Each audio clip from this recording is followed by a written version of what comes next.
अखिलेश जी, मणिपुर में जो घटना हुई है, कल प्रधानमंत्री ने कहा बहुत दुखद घटना है, इस पर हम कार्रवाई करेंगे, लेकिन 77 दिन तक उनके एक शब्द नहीं निकले, तो इस पर आप क्या कहेंगे? देखिए, मणिपुर में जो कुछ हो रहा है या जो कुछ हुआ है, ऐसा संभव नहीं है कि भारतीय जनता पार्टी को, देश के प्रधानमंत्री को, देश के होम मिनिस्टर को न पता हो। सच्चाई तो ये है कि आरएसएस की नफरत की राजनीति, आरएसएस की बांटने की राजनीति और भारतीय जनता पार्टी का लगातार वोट कैसे बढ़े, लड़ाई और झगड़े और नफरत से लोगों में दूरियां हो जाएं, उन्हें वोट कैसे मिले, इस दिशा में लगातार वो प्रयोगशाला की तरह मणिपुर को इस्तेमाल कर रहे थे। और उसका परिणाम ये हुआ, कई लोगों ने जान दे दी, जान खो गई और न जाने कितने लोगों को घर छोड़ना पड़ा, नुकसान हुआ है।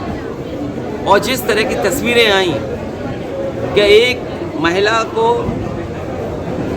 जिस तरीके से घुमाया गया, और एक नहीं दो महिलाएं थीं, और उसके बाद मुख्यमंत्री का ये कहना कि ये घटना कोई एक अकेली घटना नहीं, ऐसी और घटनाएं हुई हैं। इससे ज़्यादा शर्मनाक, इससे ज़्यादा हमारे संस्कृति पर धब्बा लगने की बात कोई नहीं हो सकती, जो भारतीय जनता पार्टी के मुख्यमंत्री और देश के प्रधानमंत्री और देश के होम मिनिस्टर इस बात को देख रहे हो। जो मणिपुर में हुआ है, ये इतने दिनों के बाद तस्वीर आई।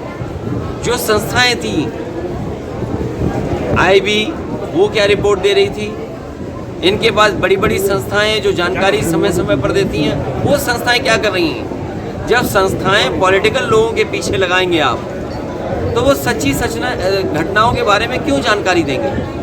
ये बीजेपी सरकार और बीजेपी के नेता दोषी हैं। वहाँ पर जिन लोगों ने इस तरह की घटना की है, कार्रवाई हो। और आपके माध्यम से यही अपील होगी मणिपुर की जनता से कि झगड़ा, हिंसा, एक दूसरे के खिलाफ नफरत फैलाने से कोई रास्ता नहीं निकलेगा।